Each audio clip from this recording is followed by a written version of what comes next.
কখনো কি ভেবে দেখেছেন আইটিসি নামের এই শক্তিশালী কোম্পানির পেছনের গল্পটা কি? তামাকের মূল উৎস থেকে শুরু করে বিশ্বব্যাপী বিশাল কোম্পানিতে রূপান্তরিত হয়ে আমাদের দৈনন্দিন জীবনের প্রতিটি অংশকে স্পর্শ করেছে। কিন্তু কিভাবে এটা ঘটল? এটা কি নিছক ভাগ্য, নাকি আরো কিছু ছিল? কিছু দূরদর্শী, কিছু শক্তিশালী, কিছু অপ্রতিরোধ্য?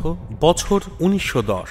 ভারত ব্রিটিশ শাসনের অধীনে ছিল। সেই সময় ছিল সীমিত সুযোগের সময়, কিন্তু এর মাঝেই একটি দৃষ্টিভঙ্গির জন্ম হয়েছিল। এমন একটি কোম্পানি তৈরির স্বপ্ন যা তার পরিস্থিতির ঊর্ধ্বে উঠবে, এমন একটি কোম্পানি যা ভারতকে দেখার বিশ্ব দৃষ্টিভঙ্গি বদলে দেবে। আইটিসির গল্পে আপনাকে স্বাগতম, যা মূলত ইম্পেরিয়াল টোব্যাকো কোম্পানি নামে পরিচিত ছিল।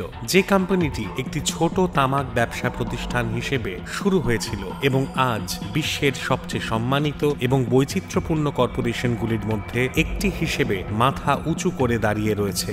আইটিসি, যার আদি নাম ইন্ডিয়ান টোব্যাকো কোম্পানি, 1910 সালে কলকাতায় প্রতিষ্ঠিত হয়েছিল। কল্পনা করুন, স্যার মুরারি লাল 1910, দুগার এবং শের শিবপ্রসাদ গুপ্তের নেতৃত্বে মুষ্টিময় কিছু উদ্যোক্তা, উচ্চাকাঙ্ক্ষী, সাহসী বিশ্বের সাথে লড়াই করার জন্য যাত্রা শুরু করেছিলেন। তারা সুযোগ দেখেছিলেন যেখানে অন্যেরা চ্যালেঞ্জ দেখেছিল। তাদের প্রথম পণ্য তামাক। 1913 সালে বেঙ্গালুরুতে প্রথম সিগারেট কারখানা স্থাপিত হয়েছিল। হয়তো একটি সাহসী সিদ্ধান্ত, কিন্তু তারা জানতো না এই সিদ্ধান্তই হবে সেই বীজ যা বড় কিছুতে পরিণত হবে, বিশাল কিছু। কোম্পানির প্রাথমিক সাফল্য মূলত তার তামাক ব্যবসার দ্বারা পরিচালিত হয়েছিল, যার ফলে এর গোল্ড ফ্লেক এবং নেভি কাট ব্র্যান্ডগুলি ভারতের সবচেয়ে জনপ্রিয় সিগারেট ব্র্যান্ডগুলির মধ্যে একটি হয়ে ওঠে। সেই সময় তামাক সর্বত্র ছিল, তবুও আইটিসি আলাদাভাবে নিজেকে তুলে ধরার একটি উপায় খুঁজে পেয়েছিল। প্রতিষ্ঠার পরের বছরগুলিতে তাদের ব্যবসা দ্রুত প্রসারিত হয়েছিল, কিন্তু প্রশ্নটি রয়ে গেছে, এই ছোট ট্রেডিং কোম্পানিটি কিভাবে বিকশিত হয়েছিল, কি পরিবর্তন হয়েছিল? 1947 সালে ভারতের স্বাধীনতার পরের বছরগুলিতে আইটিসির মালিকানা এবং নেতৃত্বে বড় ধরনের পরিবর্তন দেখা দেয়। 1970 সালে কোম্পানিটি বম্বে স্টক এক্সচেঞ্জে তালিকাভুক্ত হয় এবং 1975 সালে এটি ইন্ডিয়ান টোব্যাকো কোম্পানি লিমিটেড থেকে আইটিসি লিমিটেডে রূপান্তরিত হয়, যা এর বৃহত্তর উচ্চাকাঙ্ক্ষার ইঙ্গিত দেয়। মূল প্রতিষ্ঠাতারা সাফল্যের ভিত্তি স্থাপন করলেও ওয়াইসি দেবেশ্বর, যিনি 1996 সালে দায়িত্ব গ্রহণ করেছিলেন, তার মতো ব্যক্তিদের নেতৃত্বে আইটিসি ব্যাপক বৈচিত্র্যের মধ্যে দিয়ে যায়। তামাকের বাইরে এফএমসিজি, দ্রুত চলমান ভোগ্যপণ্য, আতিথেয়তা, পেপারবোর্ড এবং প্যাকেজিংয়ে অগ্রসর হয়। 1975 একটি মোড়, একটি নতুন দৃষ্টিভঙ্গির আবির্ভাব। কোম্পানিটি তার পুরনো চামড়া ত্যাগ করে। এটি আর কেবল একটি তামাক কোম্পানি ছিল না, আইটিসি নিজেকে নতুন করে আবিষ্কার করে, এই স্বীকৃতি দিয়ে যে পরিবর্তনশীল বিশ্বে টিকে থাকতে হলে তাদের বিকশিত হতে হবে, খাপ খাইয়ে নিতে হবে এবং বৃদ্ধি পেতে হবে। এবং আইটিসি ঠিক এটাই করেছিল। তারা সানফিস্ট চালু করেছিল, একটি বিস্কিট যা পরবর্তীতে ভারতীয় পরিবারের একটি প্রতীকী অংশ হয়ে উঠবে। কিন্তু এখানেই শেষ নয়, তারা এখানেই থেমে থাকেনি। আইটিসি কেবল বিস্কিট তৈরি করছিল না, তারা ইতিহাস তৈরি করছিল। কোম্পানিটি সানফিস্টকে কেবল একটি সুস্বাদু খাবার হিসেবেই নয়, বরং ক্রমবর্ধমান স্বাস্থ্য সচেতন বাজারের চাহিদা পূরণ করতে পারে এমন একটি পণ্য হিসেবেও স্থান দিয়েছে। ITC spread the smile, super combo, super tasty এবং can't wait, won't wait tagline ব্যবহার করেছে, ব্র্যান্ডের সাথে সম্পর্কিত ইতিবাচকতা এবং শক্তির উপর জোর দেওয়া। ব্র্যান্ডের স্বীকৃতি তৈরির জন্য সানফিস্ট উচ্চ প্রোফাইল সেলিব্রিটিদের অনুমোদন এনেছে। বছরের পর বছর ধরে শাহরুখ খান, দীপিকা পাড়ুকোন এবং সচিন তেন্ডুলকরের মতো বিখ্যাত ব্যক্তিত্বরা ব্র্যান্ডের সাথে যুক্ত হয়েছেন, যা এটিকে বিস্তৃত দর্শকদের সাথে সংযুক্ত করতে সাহায্য করেছে। 1970-এর দশকের মাঝামাঝি সময় আইটিসি একটি জটিল সংকটে পৌঁছেছিল। কোম্পানিটি বুঝতে পেরেছিল যে ভবিষ্যৎ বৈচিত্র্যের মধ্যে নিহিত। নেতৃত্ব তামাকের উপর অত্যধিক নির্ভরতা থেকে বেরিয়ে আসার সিদ্ধান্ত নেয় এবং 1975 সালে এই বিস্তৃত আরও বৈচিত্র্যময় দৃষ্টিভঙ্গি প্রতিফলিত করার জন্য আইটিসিকে আইটিসি লিমিটেডে পুনর্ব্র্যান্ড করা হয়। এই পুনর্ব্র্যান্ডিং একটি নতুন যুগের সূচনার ইঙ্গিত দেয়। এই সময়ের মধ্যে আইটিসি দ্রুত চলমান ভোগ্যপণ্য এফএমসিজি খাতে প্রবেশ করে। 1980 সালে আইটিসি আশীর্বাদ ব্র্যান্ডের গমের আটা চালু করে, যা প্যাকেটজাত খাদ্য খাতে একটি প্রধান খেলোয়াড় হয়ে ওঠে। কোম্পানিটি ফিয়ামা এবং ভিভেলের মতো ব্র্যান্ডের সাথে ব্যক্তিগত যত্ন খাতেও সম্প্রসারণ করে। পাশাপাশি বিঙ্গো চিপস প্রবর্তনের মাধ্যমে স্ন্যাক্সও প্রবর্তন করে। কলকাতার প্রাণকেন্দ্রে 37 নম্বর জওহরলাল নেহরু রোডে অবস্থিত ভার্জিনিয়া হাউস, যা মূলত একটি ব্যক্তিগত বাসস্থান ছিল, কিন্তু পরে এটি আইটিসি লিমিটেডের কর্পোরেট সদর দপ্তরে রূপান্তরিত হয়। পরে আইটিসি সম্পত্তিটিকে একটি বিলাসবহুল হোটেলে রূপান্তর করার সিদ্ধান্ত নেয় এবং এটি ব্যবসায়িক ভ্রমণকারী এবং পর্যটকদের জন্য একটি উচ্চমানের গন্তব্য হিসেবে তার যাত্রার সূচনা করে। 1990 সালের দিকে আইটিসি হোটেলস ব্র্যান্ডের অধীনে বিলাসবহুল হোটেল চালু করার মাধ্যমে আতিথেয়তা শিল্পে প্রবেশ করে। বিলাসবহুল এবং টেকসই পদ্ধতির জন্য পরিচিত এই হোটেলগুলি আইটিসির পোর্টফোলিওর একটি উল্লেখযোগ্য অংশ হয়ে ওঠে। 1990 সালে আইটিসি ভারতে বিলাসবহুল থাকার ব্যবস্থার ক্রমবর্ধমান চাহিদা পূরণের জন্য উন্নত মানের হোটেলের একটি শৃঙ্খল আইটিসি হোটেল চালু করার মাধ্যমে বিলাসবহুল আতিথেয়তা শিল্পে প্রবেশ করে। আইটিসি হোটেলগুলি দ্রুত তার উচ্চমানের পরিষেবা, পরিবেশ বান্ধব অনুশীলন এবং আধুনিক বিলাসবহুলতার সাথে ভারতের সমৃদ্ধ ঐতিহ্যের একীকরণের জন্য পরিচিত হয়ে ওঠে। আইটিসির প্রথম হোটেল নয়াদিল্লিতে আইটিসি মৌরিয়া 1978 সালে খোলা। এরপর কলকাতায় আইটিসি সোনার, মুম্বাইয়ে আইটিসি মারাঠা এবং চেন্নাইয়ে আইটিসি গ্র্যান্ড চোলার মতো হোটেলগুলি প্রতিষ্ঠিত হয়। বিলাসিতা এবং স্থায়িত্ব উভয়ের উপর দৃষ্টি নিবদ্ধ করে এই হোটেলগুলি উৎকর্ষতা এবং মার্জিততার সমার্থক হয়ে ওঠে। উল্লেখযোগ্যভাবে আইটিসি হোটেলগুলি পরিবেশ বান্ধব বিলাসিতা ধারণাটি চালু করে, যা তাদের ব্র্যান্ড পরিচয়ের একটি অবিচ্ছেদ্য অংশ হয়ে ওঠে। আইটিসি হোটেল তার রন্ধন সম্পর্কীয় উৎকর্ষতার জন্য পরিচিত। বেশ কয়েকটি রেস্তোরাঁ মর্যাদাপূর্ণ পুরস্কার পেয়েছে। উত্তর পশ্চিম সীমান্তের খাবারের জন্য বিখ্যাত তাদের বোখারা রেস্তোরাঁটি বিশ্বের সেরা রেস্তোরাঁগুলির মধ্যে একটি হিসাবে স্বীকৃত। একবার ভাবুন তো, আজকাল প্রায় প্রতিটি ভারতীয় বাড়িতেই আইটিসি থেকে কিছু না কিছু পাওয়া যায়, তা সে স্বাস্থ্যকর আশীর্বাদ আটা হোক, সুস্বাদু বিঙ্গো চিপস হোক অথবা বিলাসবহুল ফিয়ামা সাবান। কিন্তু আসল প্রশ্ন হলো, কিভাবে একটি নম্র ব্যবসায়ী কোম্পানি আমাদের সকলের পরিচিত এবং বিশ্বাসযোগ্য নাম হয়ে উঠল? আইটিসির সাফল্য আকস্মিকভাবে আসেনি, এটি ছিল সতর্কতার সাথে পরিকল্পিত। উদ্ভাবন এবং মানের প্রতি তাদের প্রতিশ্রুতি তাদেরকে নতুন নতুন ক্ষেত্রে প্রবেশ করতে পরিচালিত করেছিল। আইটিসির সাম্রাজ্যের একটি গুরুত্বপূর্ণ স্তম্ভ পেপারবোর্ড এবং প্যাকেজিং বিভাগ এখন ভারতের বৃহত্তম বিভাগগুলির মধ্যে একটি, এবং এটি এখানেই থেমে থাকেনি। আইটিসি চৌপাল উদ্যোগ চালু করে একটি ইতিহাস তৈরি করেছে, যা শহর ও গ্রামীণ ভারতের মধ্যে ডিজিটাল বৈষম্য দূর করার লক্ষ্যে একটি উদ্ভাবনী প্রকল্প। ভারতের অনেক গ্রামীণ এলাকায় চৌপাল হলো একটি ঐতিহ্যবাহী সম্প্রদায়ের সমাবেশ স্থল বা গ্রামের চত্বর, যেখানে লোকেরা স্থানীয় সমস্যা নিয়ে আলোচনা করতে, ধারণা বিনিময় করতে এবং সিদ্ধান্ত নিতে মিলিত হয়। এটি অনেক গ্রামের একটি কেন্দ্রীয় সামাজিক ও সাংস্কৃতিক স্থান। ভারতীয় কৃষকদের জীবিকা উন্নত করা এবং কৃষিক্ষেত্রে রূপান্তর আনার অঙ্গীকারের অংশ হিসেবে আইটিসি লিমিটেড চৌপাল উদ্যোগটি চালু করেছিল। আইটিসির কৃষি ব্যবসা বিভাগের তৎকালীন প্রধান এস শিবকুমার চৌপালের উন্নয়ন ও বাস্তবায়ন সম্পর্কে গুরুত্বপূর্ণ ভূমিকা পালন করেছিলেন। প্রথম চৌপালটি 1999 সালে মধ্যপ্রদেশের একটি গ্রামে প্রতিষ্ঠিত হয়েছিল, মূলত সয়াবিনের মতো কৃষি পণ্যের অনিশ্চিত মূল্য নির্ধারণের সমস্যা সমাধানের জন্য। এটি একটি বিপ্লবী প্রকল্প যা ইন্টারনেট প্রযুক্তির মাধ্যমে গ্রামীণ কৃষকদের সরাসরি বাজারের সাথে সংযুক্ত করার জন্য তৈরি করা হয়েছে। এটি মধ্যস্থতাকারীদের এড়িয়ে কৃষকদের আবহাওয়া, সর্বোত্তম কৃষি পদ্ধতি, ফসলের দাম এবং আরও অনেক কিছু সম্পর্কে তথ্য অ্যাক্সেস করতে সক্ষম করে। এই প্রকল্পটি 40 লক্ষেরও বেশি কৃষককে ক্ষমতায়িত করেছে এবং ভারতের 35,000 গ্রামে 6,500টিরও বেশি চৌপালের একটি বিশাল নেটওয়ার্ক তৈরি করেছে। আইটিসি ক্ষুদ্র কৃষকদের উন্নত মানের উপকরণ, আধুনিক কৃষি কৌশল এবং সরাসরি বাজার সংযোগ প্রদানের মাধ্যমে ক্ষমতায়নের উপর দৃষ্টি নিবদ্ধ করেছে। 2004 সালে চালু হওয়া চৌপাল সাগরের মতো কর্মসূচির মাধ্যমে আইটিসি কৃষকদের বীমা থেকে শুরু করে আর্থিক সাক্ষরতা পর্যন্ত বিস্তৃত পরিসরে পরিষেবা পেতে সহায়তা করে। এগুলি ছাড়াও আইটিসি চৌপাল চালু করেছে বিস্তার, চৌপাল হাট, চৌপাল এক্সপ্রেস, চৌপাল প্রধান ইত্যাদি। প্রান্তিক জনগোষ্ঠীর জন্য আইটিসি কতটা কাজ করেছে তা জেনে আপনি অবাক হবেন।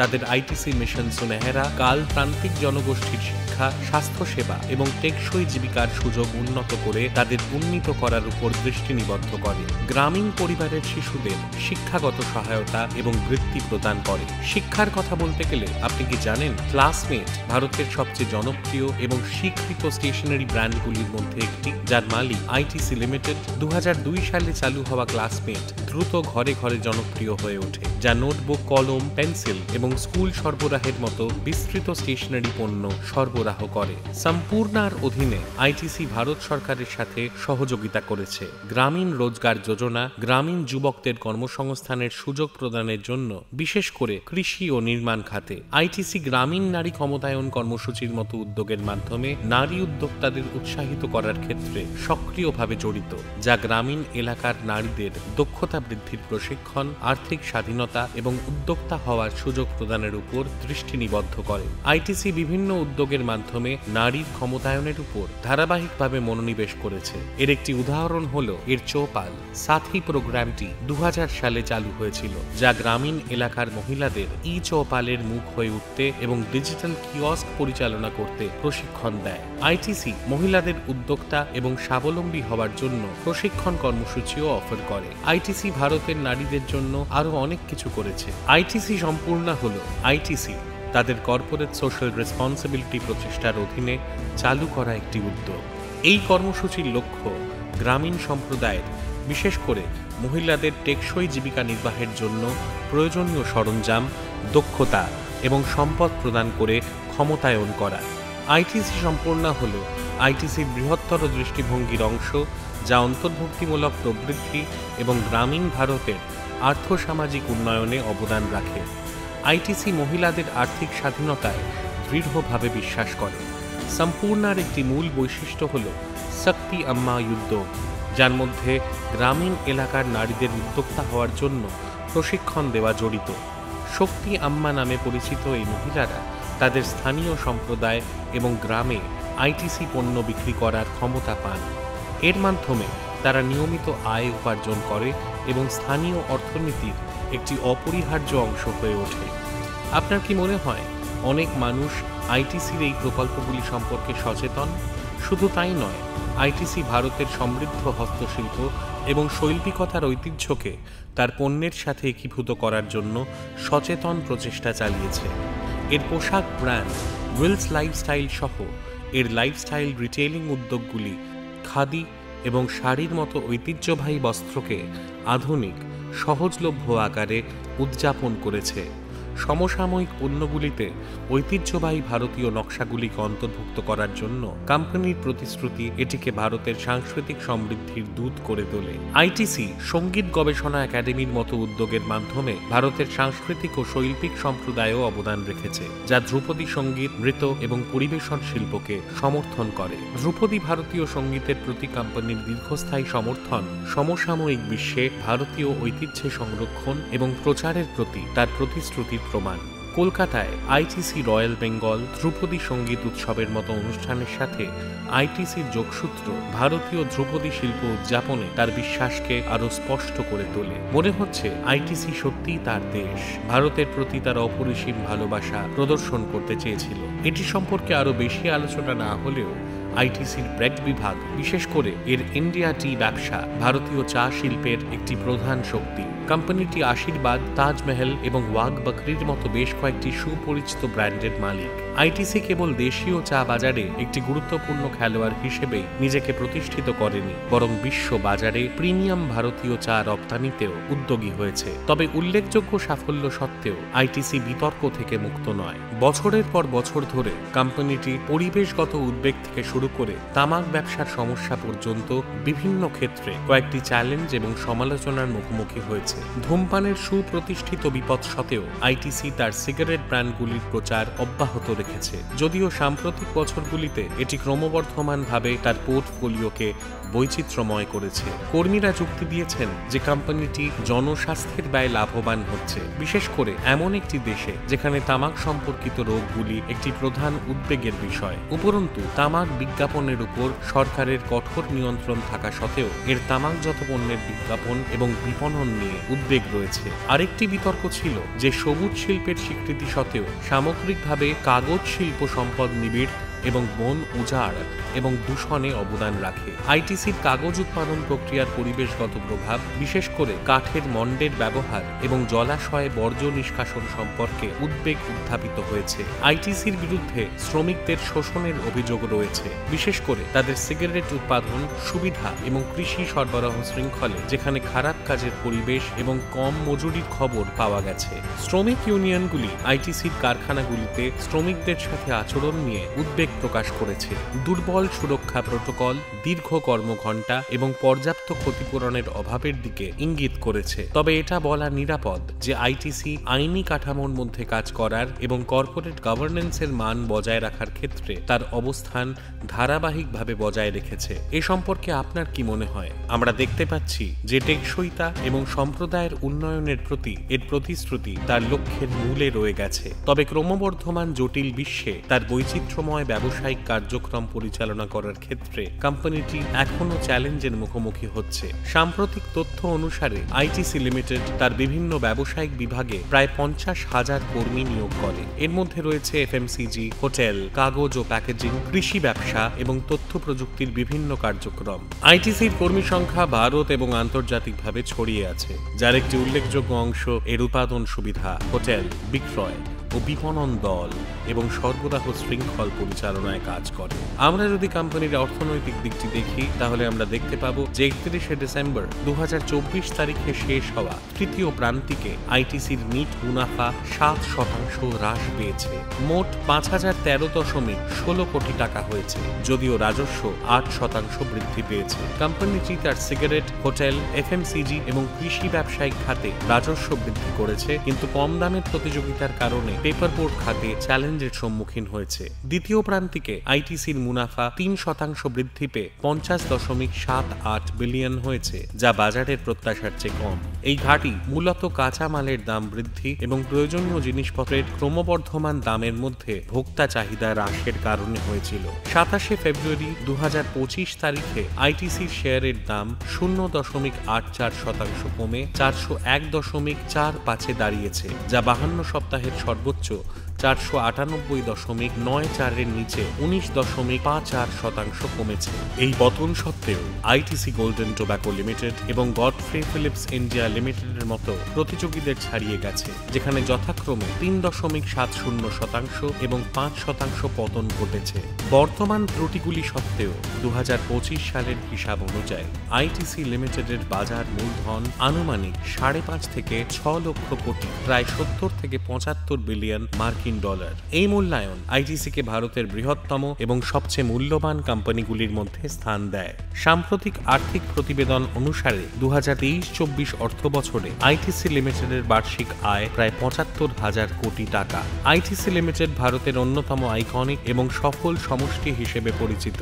এর গভীর ইতিহাস, বৈচিত্র্যময় পোর্টফোলিও এবং স্থায়িত্ব, কর্পোরেট দায়িত্ব এবং উদ্ভাবনের প্রতি অবিচল প্রতিশ্রুতির মাধ্যমে আইটিসি ভারতীয় এবং আন্তর্জাতিক বাজারে একটি অগ্রণী শক্তি হিসেবে খ্যাতি অর্জন করেছে। ভারতীয় অর্থনীতি, গ্রামীণ ক্ষমতায়ন এবং পরিবেশগত স্থায়িত্বে কোম্পানির উল্লেখযোগ্য অবদান এটিকে কেবল ব্যবসায় নয়, বরং কর্পোরেট নাগরিকত্বের ক্ষেত্রেও শীর্ষস্থানীয় করে তুলেছে। তবে আইটিসিকে অবশ্যই বর্ধিত প্রতিযোগিতা আর তামাক ব্যবসায় নিয়ন্ত্রক বাধা এবং পরিবর্তিত ভোক্তা প্রবণতার সাথে এগিয়ে থাকার প্রয়োজনীয়তার মতো চ্যালেঞ্জগুলি মোকাবেলা করতে হবে। পরিবর্তিত বাজার গতিশীলতার সাথে উদ্ভাবন এবং খাপ খাইয়ে নেওয়ার মাধ্যমে আইটিসি বিশ্বব্যাপী ব্যবসায়িক নেতা হিসাবে তার অবস্থান বজায় রাখে এবং বজায় রাখতে পারে। উপসংহারে আইটিসির উল্লেখযোগ্য বৃদ্ধির গতিপথ, ভারতীয় সংস্কৃতির উপরের প্রভাব এবং স্থায়িত্বের প্রতি এর নিষ্ঠা এটিকে কর্পোরেট ভারতে একটি পথিকৃৎ করে তোলে। এর শক্তিশালী নৈতিক ভিত্তি এবং অগ্রগামী চিন্তাভাবনার মাধ্যমে আইটিসি ভারতীয় ব্যবসার ভবিষ্যৎ গঠনে একটি প্রভাবশালী শক্তি হিসেবে থাকার জন্য প্রস্তুত।